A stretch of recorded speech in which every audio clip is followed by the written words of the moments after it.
Hi, I'm Ameya Hattengadi, Associate Portfolio Manager at Morningstar Investment Management.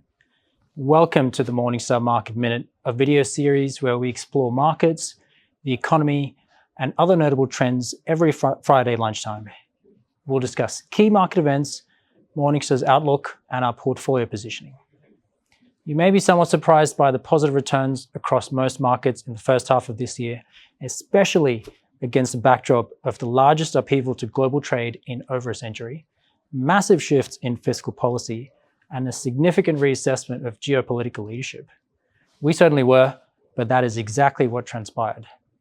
And markets continue to push higher. Key stock indices like the S&P 500 and NASDAQ hitting all-time highs this week, with both indices delivering an above-average return of 13% over the last 12 months.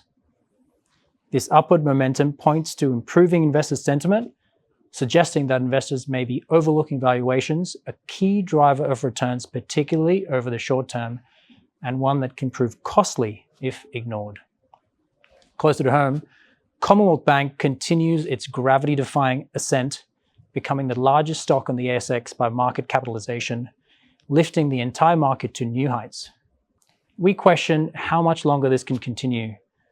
While a valuation premium may be justified given its consistent high return on equity, its dominant market position, and robust macroeconomic landscape, it's difficult to justify owning it when it trades at valuations more like a high-growth tech stock.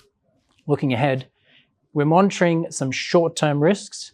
The 90-day deferral of President Trump's April tariffs is set to expire next week, potentially leading to a flurry of trade deals or further deferrals. Additionally, the One Big Beautiful Bill, a sweeping tax and spending package, faces a tight vote in the US House of Representatives.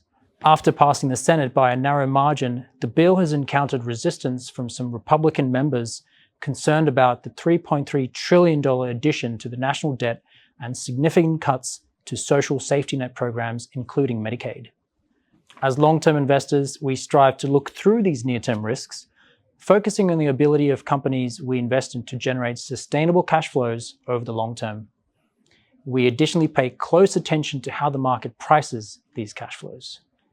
Currently, we see attractive opportunities in emerging markets, particularly Brazil, Korea, and select Chinese tech companies like Tencent and Alibaba. In developed markets, we prefer consumer-facing businesses like Burberry and Nike that are currently out of favor with the market. We believe these segments offer an asymmetric return profile characterized by strong upside return potential and limited downside risk due to their healthy fundamentals and attractive valuations. That's it for this week. Thank you for watching, and we'll return next week for another Market Minute. Any advice in this video is general advice prepared by Morningstar without reference to your objectives, financial situation, or needs.